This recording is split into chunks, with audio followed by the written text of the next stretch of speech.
You know, I had my first actual bartending experience, believe it or not, in Gracie Mansion, the mayor's residence in New York City, because I was a waiter at a really relatively fancy place. It was the original Charlio's, which later became a chain restaurant, but then it was a single, very special restaurant in Rockefeller Center.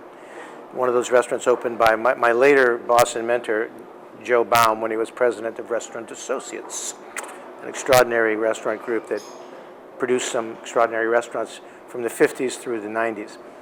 And after finishing my waiter shift, a frantic manager ran through the restaurant saying, I need a bartender. The regular bartenders were union guys, and they didn't do these Gracie Mansion gigs.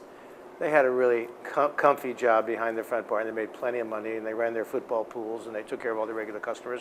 But going to Gracie Mansion meant loading a truck, unloading a truck, setting up tables, and it was not their kind of gig. And I said, I'm a bartender. And so I ran up quickly to the bar, lying, of course. I ran quickly to the bar and got one of the wonderful Irish bartenders. I said, Mike, I got a piece of index card here. Put down 8 really popular drinks for me. And he says, what do you mean? I said, well, I'm going up to Gracie Mansion. You don't have to worry about anything. There won't be served, won't be drinks. I said, please, anything, you know. So, all right, but you know. And sure enough, when we got to Gracie Mansion, we set up the table and set up the thing.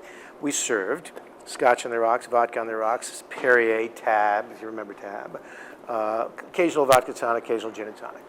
And I thought, well, gee, this bartending stuff is pretty easy. And so those were the drinks that I make. I just named them. Those were my first drinks on my first day as a bartender. Nothing more complicated than that. And I thought, well, this is pretty easy. And the occasion of the party, believe it or not, under the Beam administration in New York City, that'll place it in time, was the presenting of the keys of the city to Rupert Murdoch, who had just bought the New York Post. Well, the postscript to that story, if you fast forward many years, a friend of mine calls me up and says, Dale, I got a really crazy gig for you. We're doing Rupert Murdoch's 70th birthday party being thrown by his new Japanese wife at his duplex condo down on Prince Street. And they want somebody to invent drinks and name them after his ranch in Australia and stuff like that. So I said, cool, I'll take the gig. So he set the bar up and everything, and finally, after the surprise was over, Murdoch stops by my little bar, and he says, so you're the hot shit cocktail guy, eh? I said, actually, Mr. Murdoch, our fortunes have risen together in this town.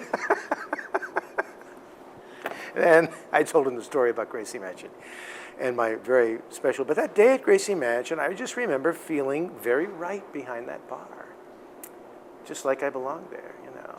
And I later took over